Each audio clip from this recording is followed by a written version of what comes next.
Bashundhara sports সিটিতে জুলাই শহীদদের স্মরণে ফুটবল টুর্নামেন্টের শিরোপা জিতেছে বিইউপি, যেখানে অংশ নেয় শহীদ আবু সাইদের বিশ্ববিদ্যালয়, বেগম রোকেয়া ও মীর মুগ্ধের বিইউপি।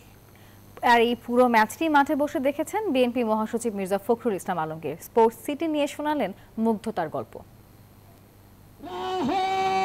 বসুন্ধরা স্পোর্টস সিটিতে শুক্রবার সন্ধ্যায় বসেছিল অন্যরকম এক ফুটবল আসর। জুলাই যোদ্ধা শহীদ আবু সাইদ ও মীর মুগ্ধ স্মরণে এমন আয়োজন। সেখানে সাইদের বেগম রোকেয়া ইউনিভার্সিটিকে ট্রাইবেকারে হারিয়ে শিরোপা জিতেছে মুগ্ধর বিইউপি। ম্যাচ শেষে চ্যাম্পিয়ন ও রানার্স আপ দলের হাতে পুরস্কার তুলে দেন বিএনপির মহাসচিব মির্জা ফখরুল।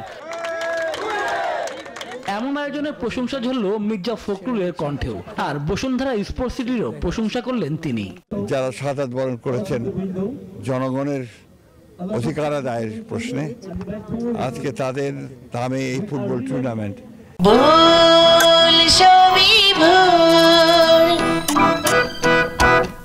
এটাতে আমি অত্যন্ত আনন্দিত এবং এদের আয়োজকদেরকে আন্তরিকভাবে ধন্যবাদ এবং কৃতজ্ঞতা জানাচ্ছি।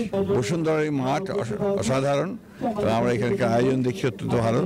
ফেব্রুয়ারিতে জাতীয় নির্বাচন, সেখানে জয়লাভ করলে স্পোর্টসের বিভিন্ন সেক্টরে পরিবর্তন আনতে চান।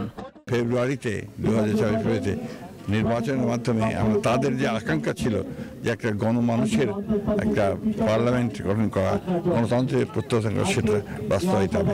শহীদ মুগ্ধ আর সাইদের বাবাও জানালেন নিজেদের অনুভূতি। এমন আয়োজনে সাক্ষী হতে পেরে তারাও আনন্দিত।